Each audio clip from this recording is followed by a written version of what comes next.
हरे कछुए। समंदर के किनारे अंधेरा बढ़ता जा रहा है। मैं अपने साथी कछुए को समंदर के अंदर छोड़कर आहिस्ता आहिस्ता साहिल की तरफ आ रही हूँ। बरसों पहले मैं इसी साहिल पर पैदा हुई थी और अब यहाँ पर अंडे देने वापस आई हूँ। हरे कछुए का वजन ज्यादा से ज्यादा 300 किलोग्राम और खौल की लंबाई 3.5 फुट होती है। दुनिया में बहुत कम जगहें ऐसी रह गई हैं जहां हरे कछुए अंडे देते हैं। कराची के साहिल हॉक्स बे और सैंड स्पिट इन 11 मशहूर साहिलों में शुमार होते हैं जहां खास तौर पर हरे कछुए अंडे देने और अपनी नस्ल बढ़ाने आते हैं। रात के वक्त रेत पर अंडे देने सिर्फ मादा आती है। नर कछुआ समंदर में ही रहता है। 200 मिलियन साल से कछुओं की शक्ल ज्यादा बदली नहीं है। समंदर में रहने वाले कछुओं की 7 किस्में हैं। हरे कछुए इनमें से एक है। कराची के साहिल तक पहुंचने में मुझे और मेरे साथी को कई महीने लग गए। सफर बहुत मुश्किल था।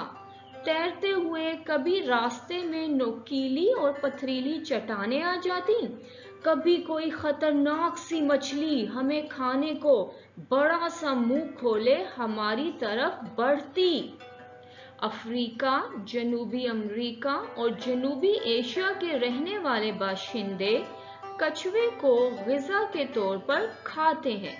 कुछ ऐसी नस्ल के कछुए भी होते हैं जिनके खोल से कंघे बनाए जाते हैं। बाज़ मुल्कों में कछुओं के अंडे बहुत महंगे दामों बिकते हैं और दावतों वगैरह में खास तौर पर पकाए जाते हैं। कुछ मुल्कों में हरे कछुए का सूप भी शौक से पिया जाता है।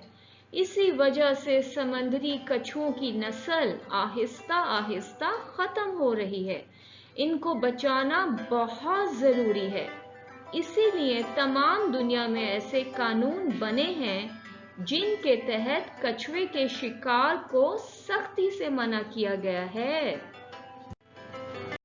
किसी न किसी तरह जान बचाते हुए लहरों की मदद से हम कराची के साहिल की तरफ बढ़ते रहे। हम में से कुछ कछुए मछेरों के फेंके हुए जाल में फंस जाते हैं और इतने दिन फंसे रहते हैं जब तक उनका ट्रॉलर किनारे पर ना आ जाए। जाल में फंसे रहने की वजह से हम सांस लेने पानी के ऊपर नहीं जा सकते। हमें ताज़ा हवा नहीं मिलती और हवा के बगैर हम जिंदा कैसे रहें? कछुआ तैरते हुए बार बार समंदर की सतह पर आकर सांस लेता है। अगर जाल में फंस जाए तो पानी के अंदर सांस नहीं ले सकता। इस तरह उसकी जान को खतरा है। मछेरों के लिए जरूरी है कि वो अपने जाल में टर्टल एक्सक्लूडर डिवाइस यानी TED लगवाएं। इस आले के जरिए जाल में कछुआ नहीं फंसता और उसकी जान बच जाती है। कराची आकर साहिल तक पहुंचना भी कोई आसान बात नहीं। अगर किसी सूरत पहुंच भी गए तो अंडे देने के लिए जगह तलाश करना मुश्किल से मुश्किल होता जा रहा है। चंद साल पहले साहिल पर जहां छोटे छोटे घर बने हुए थे, लोगों ने उन्हें तोड़कर वहां बड़े बड़े मकान बनाना शुरू कर दिए हैं। अब अंडे दें तो कहां दें?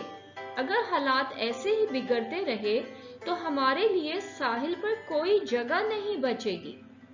हरे कछुए की चर्बी हरे रंग की होती है, इसलिए ये हरे कछुए कहलाए जाते हैं।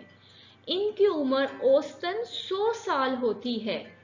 यूं तो कछुए सारा साल ही साहिल पर अंडे देने आते हैं, लेकिन सितंबर से नवंबर तक कछुए बहुत ज्यादा तादाद में साहिल पर आते हैं और अंडे देते हैं। एक साल में एक मादा कछुआ 3 मर्तबा अंडे देती है।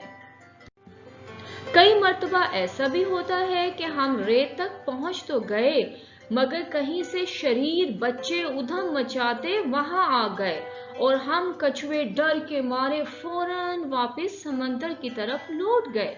वैसे भी शोरगुल और रोशनी में हम अंडे दे ही नहीं सकते। काश वो लोग जो रातों को साहिल पर दाफ्ते उड़ाते हैं हमारा भी कुछ ख्याल करें।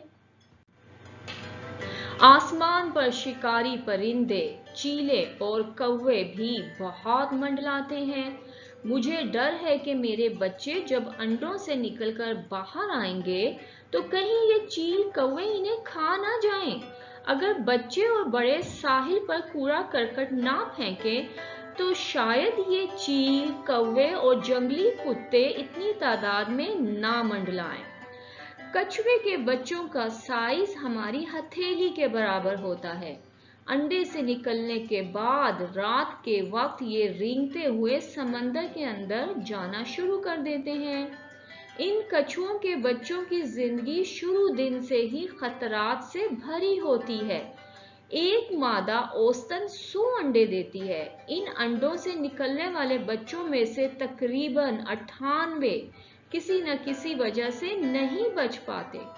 जो बच जाते हैं वो 12 से 15 साल बाद फिर इसी साहिल पर अंडे देने आते हैं। कछुओं की नस्ल डायनासोर के जमाने से चली आ रही है। डायनासोर तो खत्म हो गए। अब इन कछुओं को बचाना हम सब का काम है।